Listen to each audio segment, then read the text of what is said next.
মুখ্যমন্ত্রী মানিক সাহার নেতৃত্বে মেলারমাঠ স্থিত কালী মন্দিরে বিজেপির স্বচ্ছ ভারত অভিযান সাফাই অভিযানকালে আপামর রাজ্যবাসীকে মকর সংক্রান্তির শুভেচ্ছা জ্ঞাপন করলেন মুখ্যমন্ত্রী মানিক সাহা। বিজেপি নেতা কর্মী সমর্থকদের মধ্যে ব্যাপক উৎসাহ।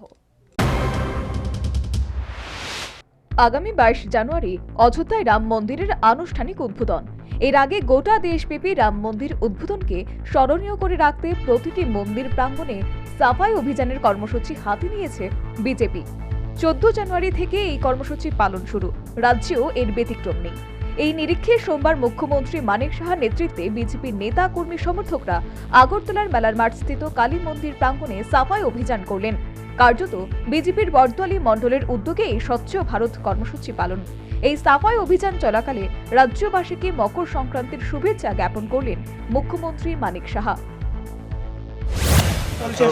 আজকে মকর সংক্রান্তি ও তিল সংক্রান্তি, তো সেই উপলক্ষে সমস্ত আমাদের যে কার্যকর্তারা এখানে আছে এবং সমস্ত ত্রিপুরাবাসীকে আমি হার্দিক অভিনন্দন ও শুভেচ্ছা জানাতে চাই।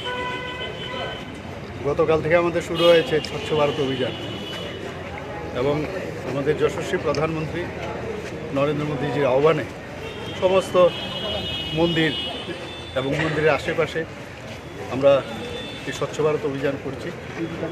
তো সেটা আমাদের চলবে।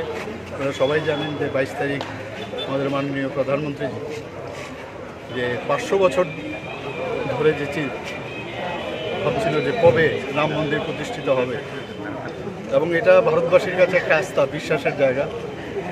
সেই মন্দির মানে তার যে বিগ্রহ তার প্রাণ প্রতিষ্ঠা করবেন মাননীয় প্রধানমন্ত্রী নরেন্দ্র মোদী। উল্লেখ্য, গোটা দেশের পাশাপাশি রাজ্যে আগামী 22 জানুয়ারি পর্যন্ত বিজেপি এই স্বচ্ছ ভারত অভিযান কর্মসূচি পালন করবে। এই সাফাই অভিযান কর্মসূচি পালনকে কেন্দ্র করে ইতিমধ্যে বিজেপি নেতা কর্মী সমর্থকদের মধ্যে উল্লেখযোগ্য সাড়া ও উৎসাহ পরিলক্ষিত। Bureau report, news vanguard.